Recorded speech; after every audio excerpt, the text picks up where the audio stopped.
Donald Trump held a rally in Arizona last night, which was a real barn burner. And so I want to play a little bit because Russell, you suggested that we talk about inflation, and he mentioned the supply chain early on in the speech. And then he made, I think, a pretty hilarious admission slash point. I will set this up by saying that walking around supermarkets myself, as I do for part of my job because I shop Instacart and DoorDash and stuff, I've noticed the shelves are fucking empty. And it occurred to me as I'm doing that, as I'm walking around the shopping carts, I'm like, holy shit, the Republicans were right. They really did turn the country into Venezuela. Like, they actually did. Like, who the fuck thought that could happen? We all thought that was just a crazy right-wing fear-mongering talking point. And this is so great. What he says here is just so fantastic. I love it so much because it speaks such truth to so much of the Republican messaging. And the fact that he just admits it so shamelessly is just amazing.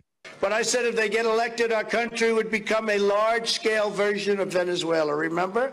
And I didn't really, I said it and I meant it a little bit. Guess what? It's true. We're becoming a large-scale version of Venezuela, which was a very successful country 20 years. I said it. I meant it a little bit. I said it, and I really didn't believe it. I just said it because that's what I was supposed to tell you idiots in case the Democrats nominated Bernie Sanders. Venezuela was the talking point. There's a Fox News says, say Venezuela. Yeah. So I said it, and, I meant it a little bit, but not really.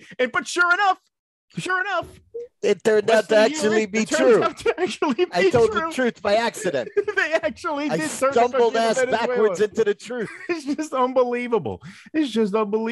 How this just like transparently bullshit talking point about how if you let the Democrats in charge, we're going to become Venezuela. This guy admits in front of however many thousands of people there. Yeah, I said it. We really tried to scare the shit out of you about it. I didn't really think it was going to happen. But now, lo and behold, we're Venezuela. Just extraordinary. Well, it's funny you say that. I actually had lunch with a woman who fled Venezuela. She was a professor. Oh, yeah. And she said, "What's happening here?" She's like, "I saw this before." It is Venezuela. It's unbelievable. It's unbelievable. This fucking son of a bitch. Yeah.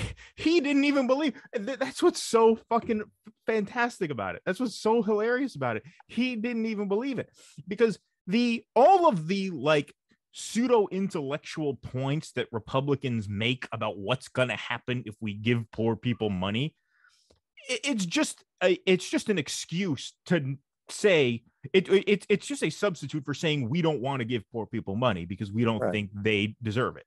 But that sounds kind of harsh to a mass audience, right? And so they have to say, well, it just doesn't work. It's inefficient. There's waste, there's fraud, there's abuse, or you want the country to turn into Venezuela if you do that. And it's just a completely bonkers bullshit point that this guy, man, the fact that he just comes out and says it, but this is what's so amazing about Trump is that he is, like, technically speaking, one of the least honest people in the history of American politics. But in another sense, he's one of the most honest people in the history of American politics. He has an emotional honesty that no one else can match. Nobody else can match. I mean, he's emotionally honest enough to go up there and say, yeah, I was delivering this bullshit talking point that I didn't really believe in. What other person in politics would go up there and say that? And the audience connects with that because 99.9% of the people in that crowd have no historical frame of reference to know what the hell you're talking about when you say we're going to become Venezuela. They don't have any understanding of what you actually mean by that. But what they know is that we don't want to pay more taxes because we don't want the government fucking with what's ours. And that's the subtext of it. And Trump connects with that without saying it. And so he just delivers the bullshit and then just tells you afterwards, I had to say that because, that's what they were telling me to say. And I said it and I I believed it a little bit. He was about to say I didn't believe it at all. We couldn't go quite that far. He's like, I said it and, I believed it. I believed it a little bit, kind of. He was about to say I was totally bullshitting all of you idiots, but they couldn't quite go there. He's like, I believed it a little bit. Well, he's meta. He's meta. He's like a meta politician. He's a politician commenting on politics, commenting on the process of politics. And I mean, that particular rally, many people commented that in 2020, he didn't seem to be enjoying himself. He wasn't having a good time. You know, the lightness was out of his step. He wasn't the same Trump who campaigned in 2016. Well, he tried having a light, fun rally, but then, like, you know, a third of the people who were at that rally ended up dying of COVID the following week, and so, you know, that kind of puts a damper on things. It does put a damper on things. That was the one that killed Herman Cain. Yeah, right. He's back in form. He's back in form. He was having fun. You know, he's in what I think of as his Rodney Dangerfield mode. I went to the store. There's no rings on the shelf. I'm sorry, honey. I can't bring you a ring. I tell you. He's in that mode.